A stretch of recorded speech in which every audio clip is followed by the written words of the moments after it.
الرحمن الرحيم. احنا ان شاء الله هناخد مع بعض إدارة الأزمات والكوارث.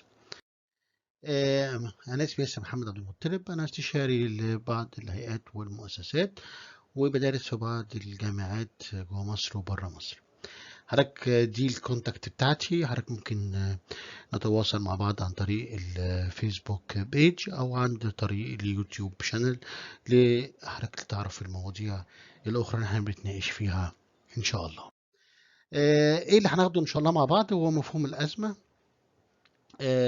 ومفهوم اداره الازمه، وايه هي اداره الازمات والاداره بالازمه، والازمه والكوارث، وتصنيف الازمات واسباب نشوء الازمات، وتشخيص الازمات واتخاذ قرارات والخطاب الاعلاني للازمه، وعوامل النجاح في اداره الازمه، واستراتيجيه الازمه المواجهه والتعامل مع الازمه. هناخد الجزئيات دي على تو بارتس، كل بارتس جزئين مع بعض ان شاء الله.